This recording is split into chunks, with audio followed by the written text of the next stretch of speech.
Reborn, I was back at the family meeting where Justin had caused a disaster. My father-in-law slammed a contract with over $100 million in losses in front of me. Caleb Marshall, I'm giving you 3 days to fix this. In my past life for this sentence, I didn't sleep for 3 days and nights, and finally had a stomach hemorrhage and fainted in the company. This time, I nodded calmly. Okay. Seraphina Vance, my ice-cold wife sitting across from me, was holding a coffee, her eyes without a ripple.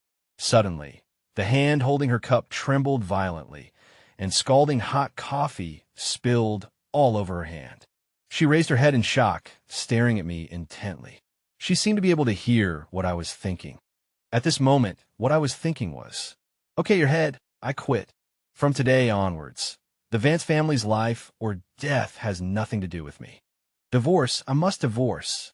My 50 acres of fertile land, my chickens, ducks and geese are still waiting for me.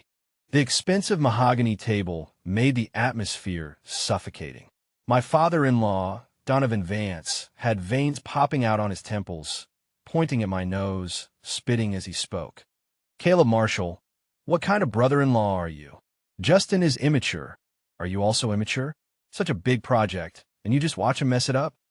My good-for-nothing brother-in-law, Justin, was shrinking his neck, hiding behind my mother-in-law, Eleanor Vance.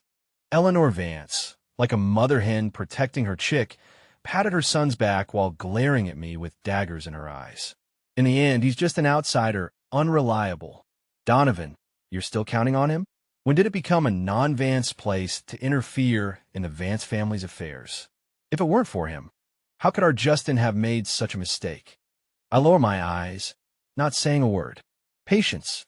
In my past life, I listened to these words, held my breath, and gambled my life. To prove that I wasn't a waste, to make Seraphina Vance look up to me, I treated myself as a dog for the Vance family. In the end, I worked myself to death at my desk. Ridiculous. Donovan Vance slammed the table, throwing a document in front of me. Caleb Marshall, I'm giving you 3 days to fix this. Familiar words, familiar scene. I raised my head and calmly met his gaze. Okay, your head, I quit. Sitting across from me, Seraphina Vance, my wife in name only, was elegantly holding her coffee.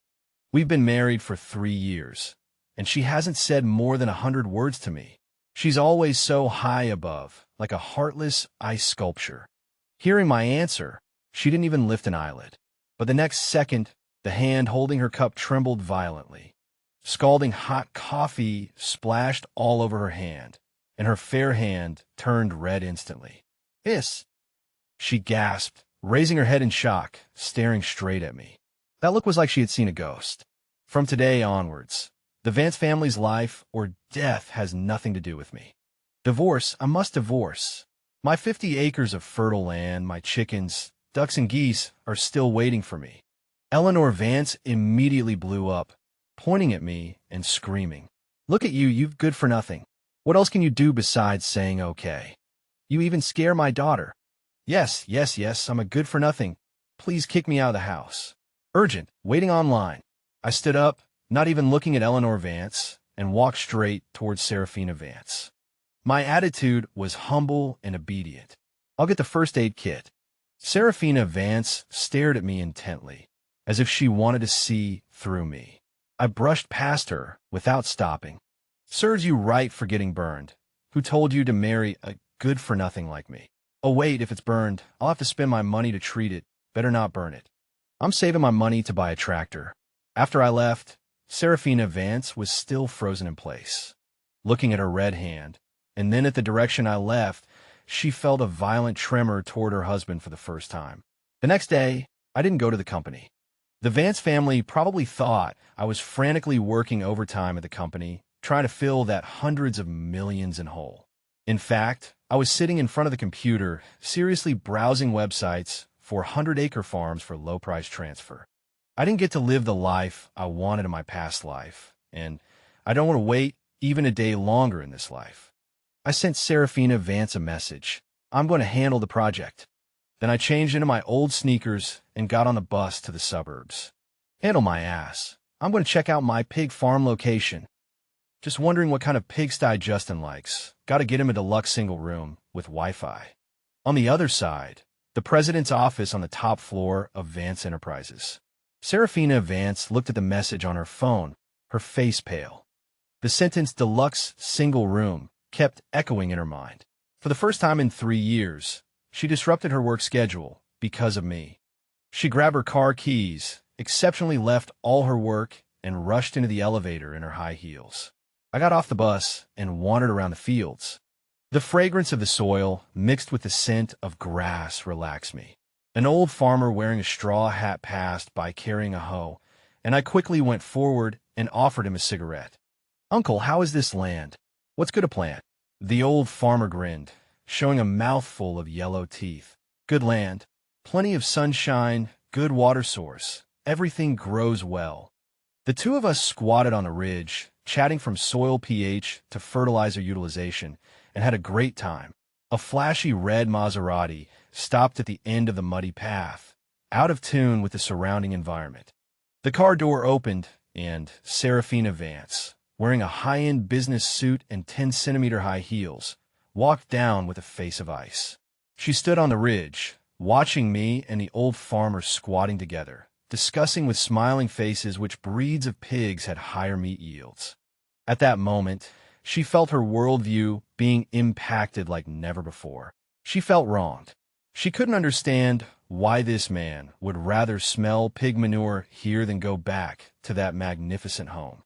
"This land is good, plenty of sunshine. My sunflowers will definitely grow well in the future.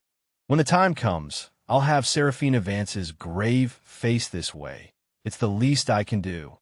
The words grave pierced deeply into Seraphina Vance's heart.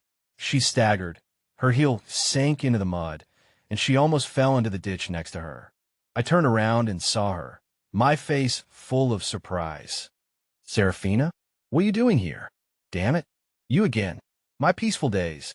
Is she here to drag me back to 996? Seraphina Vance looked at my sincere eyes and listened to my inner wails, almost grinding her silver teeth to pieces. She pulled her foot out of the mud, her heel covered in dirt. A sorry sight. She took a deep breath and forced out a sentence. "There's a new problem with the project. We need you." Her voice was trembling. She didn't know if it was from anger or something else. Looking at her, I only had one thought in my mind. My farming plan must not be ruined by her. I was captured by Seraphina Vance back to the company. As soon as I entered the project department, I saw my brother-in-law, Justin, scratching his head in front of a pile of data, sweating profusely. Seeing me, he was like he'd seen a savior, rushing towards me with snot and tears. "Brother-in-law, you finally arrived. I can't understand any of this stuff. Help me." I peeled him off me and walked to the computer. The screen was covered in dense reports and charts. In my past life, I stayed up countless nights trying to understand these. In this life, I just want them to die faster. I cleared my throat, pointed at the screen, and started talking nonsense in a serious tone. This project is losing money mainly because our initial investment was too conservative. The brand image hasn't been built, so the market response is lukewarm. I think we should increase investment now, take advantage of this crisis PR opportunity to build the brand image, and turn defeat into victory. Yes, increase investment, die faster. It's best if we go bankrupt tonight, so I can get my divorce certificate tomorrow. Justin was stunned, clearly not understanding. He instinctively looked at Seraphina Vance, who was standing to the side. Seraphina Vance had been silent the whole time, just watching me coldly. Now, she finally spoke. "Brother, I think what Kayla Marshall means is that we should immediately scale back, cut our losses in time, and concentrate all our resources on the core business with the highest return on investment." Her words were the complete opposite of what I thought. What she gave was the only correct solution. I was shocked. I looked at her in disbelief. What's up with this woman? How does she know the right answer? Could she also be reborn? That's not right. In the past life, she was clearly a business newbie, relying entirely on me. The words "past life" exploded in Seraphina Vance's mind like a thunderclap. She was shaken to the core, but her face remained impassive. Only the hand holding her phone trembled slightly. Under Seraphina Vance's translation and guidance, Justin, who was as dumb as a pig, actually managed to implement the correct plan clumsily. A day later, a miracle happened. The crisis was not only resolved, but the company's losses were also minimized. Justin received unprecedented praise from Donovan Vance for remaining calm in the face of danger and turning the tide. At the family meeting, Justin proudly patted me on the shoulder. "Brother-in-law, it seems you're not so good after all. You still have to rely on me at critical moments. In the future, you should worry less about company matters." Eleanor Vance was even beaming, her eyes filled with contempt as she looked at me. "That's right. We've supported you for 3 years, and you're useless. Not as good as our Justin with his business acumen." My heart was unmoved. I even wanted to laugh. Great. I've finally solidified my reputation as a useless person. Now, they should let me get out of here, right? Divorce. Today is the best time for me to ask for a divorce. Looking at the smug Vance family, a perfect plan formed in my mind. The family dinner was in full swing. Donovan Vance raised his glass and announced that he was giving Justin a promotion and a raise, and putting him in charge of a major new project. Eleanor Vance chimed in, praising her son to the heavens and trampling on me a few more times in passing. Unlike some people who eat and drink for free, don't contribute anything, and even want to drag our Justin down. Seraphina, you were really blind back then.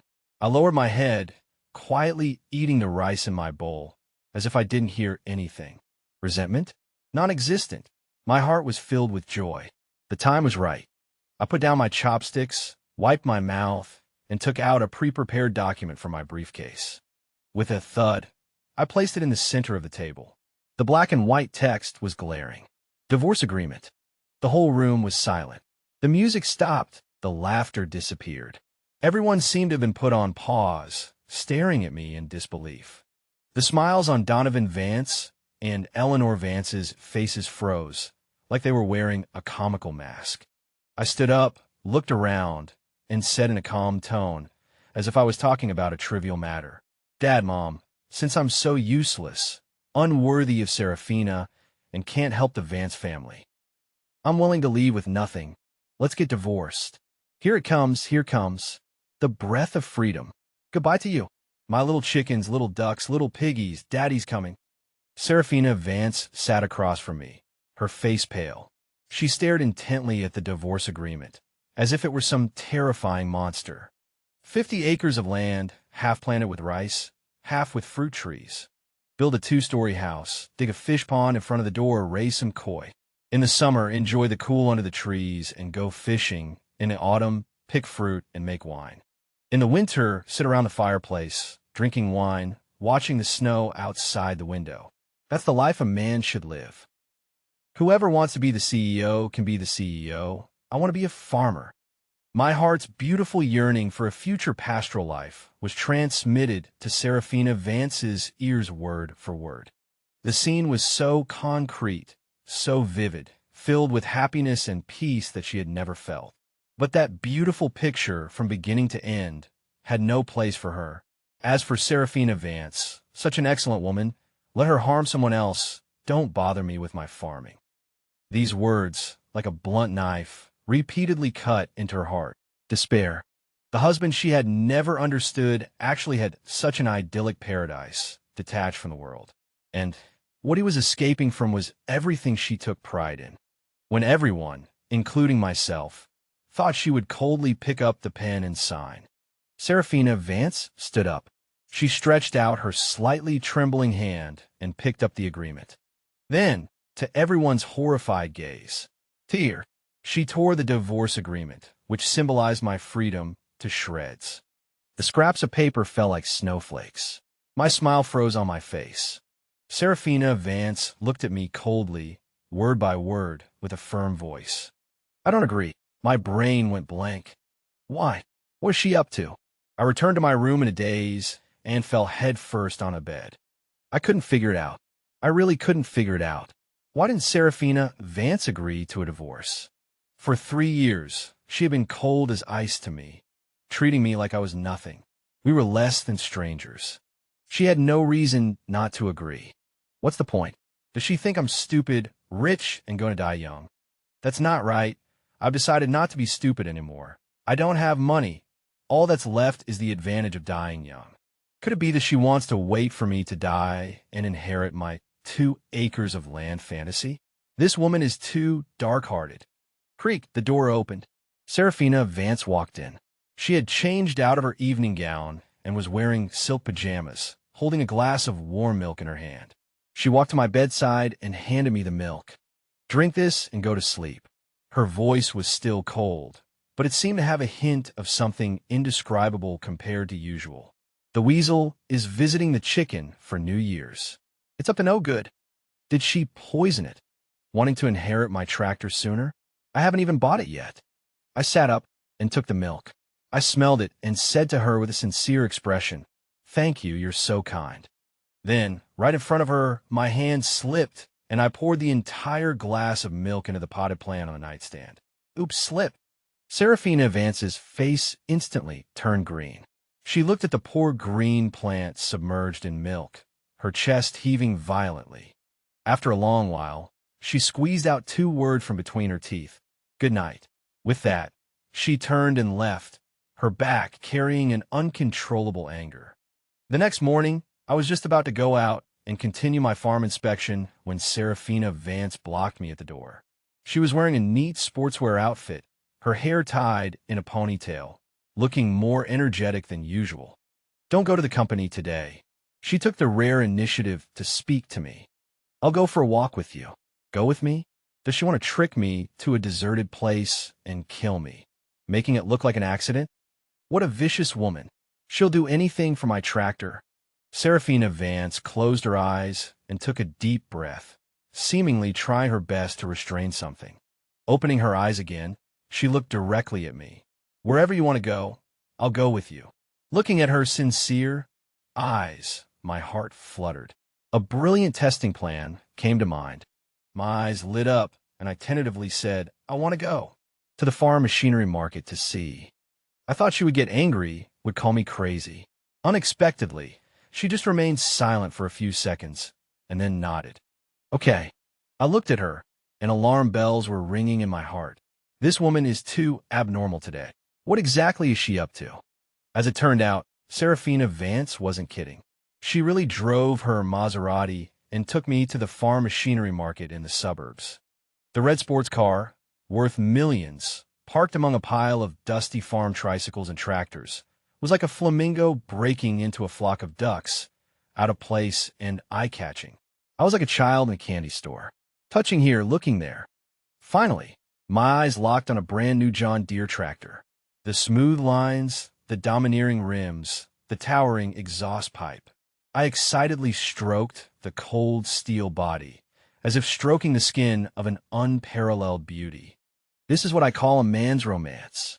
What sports car can compare to my 8-cylinder diesel engine beast? Driving it, I'll be the coolest guy in the whole village. A salesman in overalls came over, introducing it enthusiastically. "Boss, you have a good eye. This is our latest model, powerful and fuel efficient." He quoted a price. I thought it was fair enough and was about to nod. Wait a moment. Seraphina Vance suddenly stepped forward, blocking me. With a cold face, she looked at the salesman, her aura like she was conducting a billion-dollar business negotiation. "The model of your engine is LR4B 3-23. The rated power is 55 kilowatts, and the torque can only reach its peak at 1,400 RPM. According to EPA data, its fuel consumption per 100 kilometers is 28 liters under full load. What is the basis for saying it's fuel efficient? In addition, your gearbox is 8 plus 2 gears, but the supporting differential lock is not a force meshing type, and its ability to escape from difficult road conditions is questionable. And the wear rate of the accessories, I have seen the data model you provided, it's too idealized." The salesman was directly stunned by what she said. His mouth was open, and he couldn't say a word for a long time, sweat all over his forehead. I was even more dumbfounded. Holy crap, is this woman a devil? It's just buying a tractor. Why is she acting like she's acquiring a listed company? When did she study all this? In the end, under Seraphina Vance's ceiling-level business negotiation skills, that tractor was sold at a broken price that I couldn't even dream of. The salesman not only reduced the price by 30%, but also gave away a full set of plowing, seeding, and harvesting tools. When signing the contract, the salesman shook my hand, looking up to me with admiration. "Brother, your wife is too awesome. You're lucky to have married her." Looking at Seraphina Vance next to me, with an expression that read, "Praise me," I felt a mixture of emotions in my heart. It is a blessing, but I always feel like something strange has mixed into my farming plan. She doesn't want to partner with me to open a farm machinery company, does she? Seraphina Vance heard the complaints in my heart, and the little pride of seeking praise instantly disappeared. She glared at me and turned to leave. "Get in the car, let's go home." Looking at her sulking back, I felt for the first time that this iceberg-like woman wasn't so annoying. My tractor dream was realized in an unexpected way, but the idea of divorce never wavered. The more abnormal Seraphina Vance is, the more I want to leave. I can't be corrupted by her. My goal is the stars and the sea. No, it's 50 acres of fertile land. This day, I had just parked the newly purchased tractor in the underground garage of the community when I was stopped. The man was well-dressed, with an extraordinary demeanor. He was Ryan Sterling, the CEO of Sterling Corp., the Vance family's commercial archenemy. "Mr. Caleb Marshall, it's an honor to meet you." Ryan Sterling smiled and extended his hand to me. I shook it politely. "Mr. Sterling, what can I do for you?" Ryan Sterling got straight to the point. "I would like to invite you to join Sterling Corp. Name your own position and salary." He handed me a gold-plated business card. "Whatever the Vance family gives you, I'll double it." I smiled and pushed the business card back. "Thank you, Mr. Sterling, but I am very satisfied with my current life." Satisfied my ass. If it wasn't for the divorce, I would have run away. But instead of jumping ship and working for someone else, it's better to farm on my own freely. Ryan Sterling seemed to see through my thoughts, and his smile became even more meaningful. He withdrew the business card and threw another bombshell. "Our company has recently acquired a piece of land in South County and is preparing to develop a large-scale ecological farm project." He paused and stared in my eyes.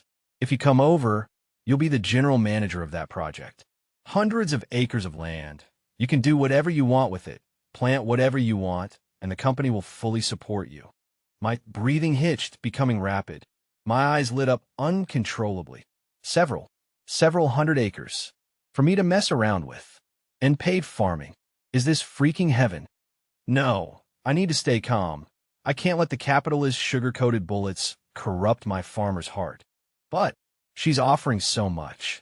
The battle raging within me was fierce beyond compare. Not far away, inside a black Porsche, Seraphina Vance took it all in, heard it all clearly. She gripped the steering wheel tightly, her fingernails digging deep into her palm. An unprecedented sense of crisis engulfed her completely. For the first time, she realized with stark clarity that Caleb Marshall was serious about leaving the Vance family. He wasn't joking, wasn't throwing a tantrum. He genuinely wanted to live a life without her.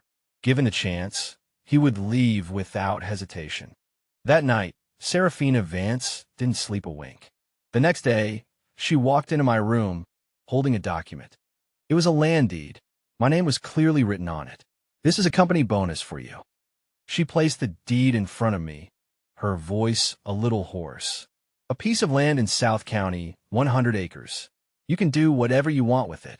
I looked at the land deed, then at her bloodshot eyes. A feeling I couldn't describe welled up inside me. My dream, offered to me by her own hands in this way. Should I accept it? In the end, I accepted the land. After all, no one could resist the temptation of 100 acres of fertile land. I resigned from my nominal position at Vance Enterprises and threw myself headfirst into my farm. Buying seeds, cultivating seedlings, tilling the land. I was busy and happy. Seraphina Vance would occasionally come to inspect. She still had that aloof CEO demeanor, wearing expensive clothes, standing on the ridge of the field, pointing and commenting on my work. Don't think I don't know you have your eye on this land. Want to invest, don't you? Let me tell you, this is mine. My retirement fund. Don't even think about it. Seraphina Vance heard my inner thoughts. Her lips twitched, but she said nothing. She just watched me silently, her eyes filled with complex emotions. That day, the weather forecast predicted a heavy rainstorm. A batch of precious experimental seedlings that I had spent a lot of money on had just been planted.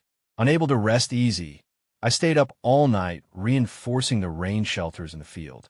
The rain came as predicted, large drops pelting down, instantly forming streams of water.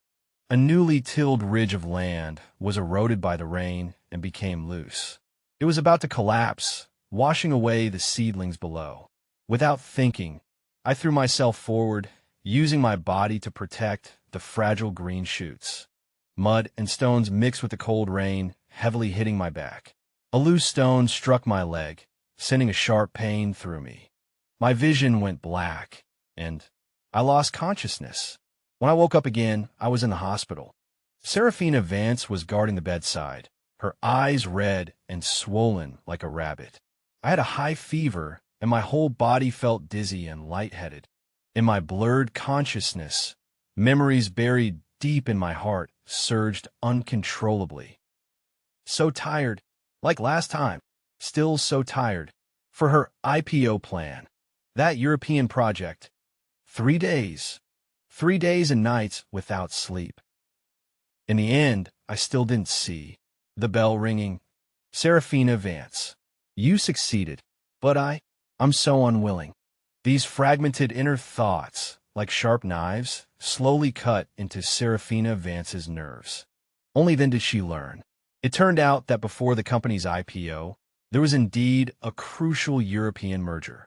At the time, the project had stalled, and Kayla Marshall was ordered to fly to Europe to take charge. 3 days later, he sent back a message saying the problem was solved. Then the contact was lost. She thought he was just tired and resting. On the day the company successfully went public, she called him, but she could no longer reach him. Later, she received news of his death. Death from overwork. Now, she finally understood. He wasn't disgusted with the Vance family. He had died once already. His laying flat, his being a salted fish, was an awakening he had bought with his life. Looking at me on the hospital bed, pale and with cracked lips, Seraphina Vance's psychological defenses completely collapsed. She covered her mouth to prevent herself from crying out loud. Immense guilt and heartache overwhelmed her like a tide. Tears silently streamed down, falling on the back of my hand. Scalding hot. After I was discharged from the hospital, I discovered that my farm had changed. On the originally simple and unadorned land, a row of brand-new smart greenhouses had appeared. All kinds of modern agricultural equipment that I couldn't name filled the warehouse. And the culprit of all this was wearing a farming outfit from a French haute couture brand, standing on a pair of rain boots worth tens of thousands of dollars, directing the workers. Spendthrift, my natural ecological farm. You put all this high-tech stuff here. Does my produce even have a soul anymore?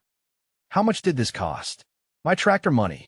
Seraphina Vance listened to my inner roar and pretended not to hear it. She walked up to me and explained with a calm face. I think scientific management can improve efficiency and also make things easier for you. What could I say? She spent the money. The land was mine. I could only hold my nose and accept it. To show that she wasn't just talking on paper, Seraphina Vance decided to go to the field herself. She picked up a small hoe and prepared to weed in a respectable manner. As a result, she stepped into the muddy ground that had just been watered. Her expensive rain boots sank deep into the mud, unable to be pulled out. Her face flushed red, her posture was awkward, and she was stuck between a rock and a hard place. I stood by, wanting to laugh but afraid to laugh. Forget it, after all. She's working for me for free. Don't expect too much. If she falls and gets stupid, I'll be responsible for the medical expenses, and that's expensive. I sighed and walked over, reluctantly extending my hand to her. Grab onto me. Seraphina Vance looked up at me, her eyes a little red. She placed her hand on mine. With a little effort, I pulled her out of the mud. She lost her balance and fell into my arms. A faint scent of grass mixed with expensive perfume filled my nose. Her cheeks were surprisingly hot. A strange feeling arose in my heart. "What are you doing?" My brother-in-law, Justin, appeared from nowhere, pointing at me, his face full of anger. "Caleb Marshall, you bastard! How dare you seduce my sister?" "Wait a minute. I'm your brother-in-law. How is it seduction?" Before I could speak, Seraphina Vance pushed me away and stood in front of me. She looked at her own brother, her eyes as cold as ice. "Justin, what are you doing here?" Her tone was full of displeasure and warning. Justin shrank back, intimidated by her aura, but quickly puffed out his chest again. I was ordered by Mom and Dad to bring you home. Sis, don't be fooled by this good-for-nothing. He just wants our family's money." Hearing this, I just wanted to laugh. Your family's money. I'm more interested in your land. But now, the land is already mine. Justin came with a mission. Soon, Donovan Vance and Eleanor Vance also arrived at the farm. Their faces were uglier than the mud in my fields. "Caleb Marshall, get out here!" Eleanor Vance yelled as soon as she got out of the car, like a shrew cursing in the street. "You ingrate, you swindled our land, and now you want to swindle our people. Let me tell you, this land belongs to the Vance family, and a useless person like you doesn't deserve to own it." Donovan Vance also looked furious. "Seraphina, come home with us. Stop messing around here. Is it worth falling out with the family for a man like this?"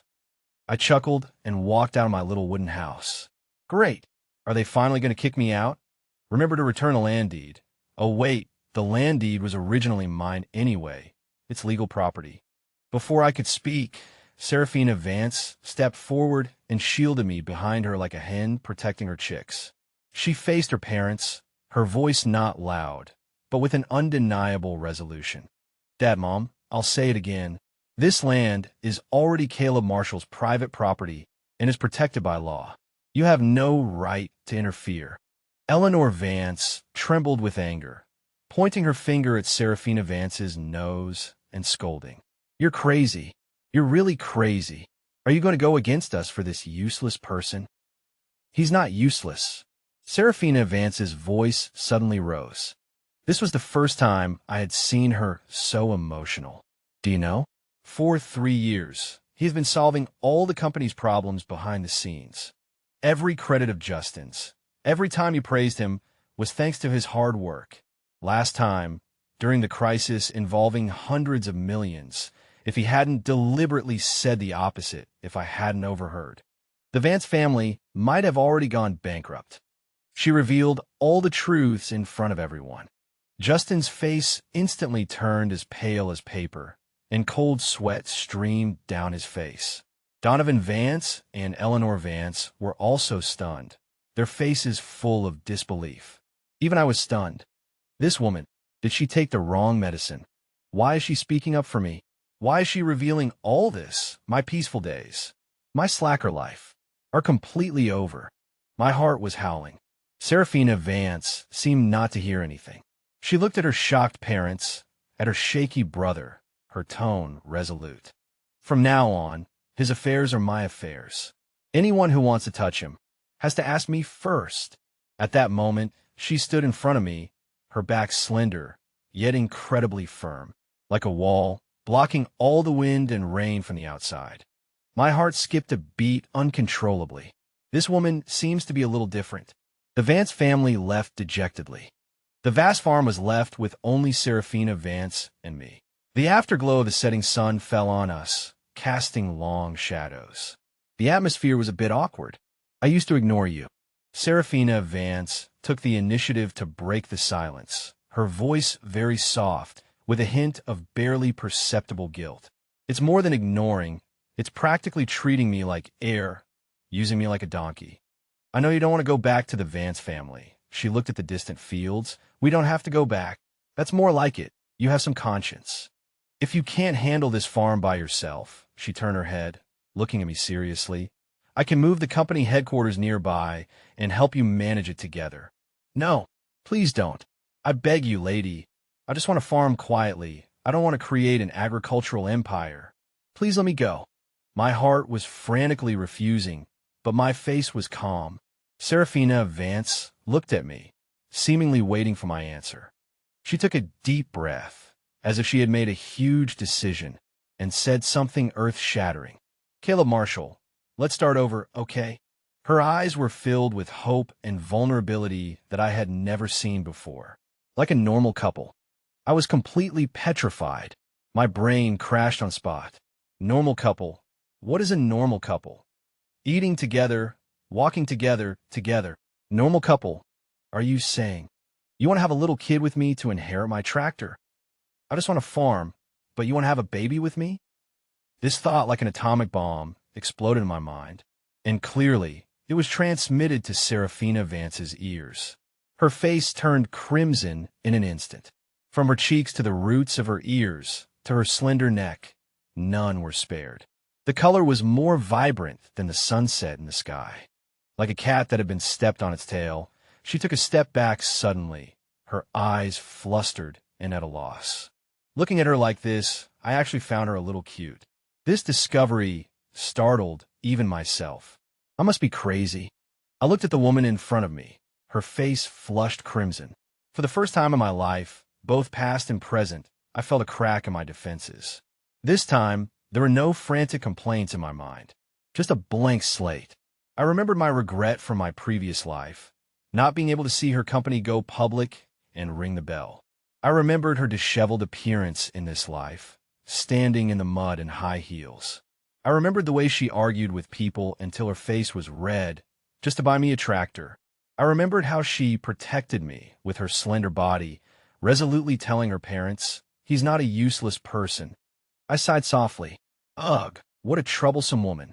Raising chickens and ducks is already tiring enough. Now, I have to raise a wife too. Hearing this complaint filled with dislike and helplessness, Seraphina Vance wasn't angry. Instead, her eyes reddened. She lowered her head and wiped her eyes with the back of her hand. When she looked up again, there was a very faint smile on her lips. That smile was like the sun after a rainstorm, instantly illuminating my world. I felt a little awkward from her smile and averted my gaze. I turned around and walked sullenly towards my farm cabin. "What do you want for dinner?" The cabbage in the field just grew. It's very tender. Her soft, small voice, thick with a nasal tone, came from behind me. "Anything is fine." The night grew late. I lay on my narrow, 1 meter 20 single bed, tossing and turning, pondering this sharp turn my life had taken. Seraphina Vance, having finished showering, stood awkwardly at the door wearing my old t-shirt, like a child who had done something wrong. Annoying. I can't let a girl sleep on the floor, can I? I'll go buy a bigger bed tomorrow. No, buy a bunk bed. I'll sleep on the top bunk for safety. Resigned, I turned over, facing away from the door, and reluctantly scooted closer to the wall, freeing up half the bed. Pathetically narrow. I mumbled vaguely. "It's cold on the floor." A few seconds of silence followed. Then, I felt the mattress sink slightly.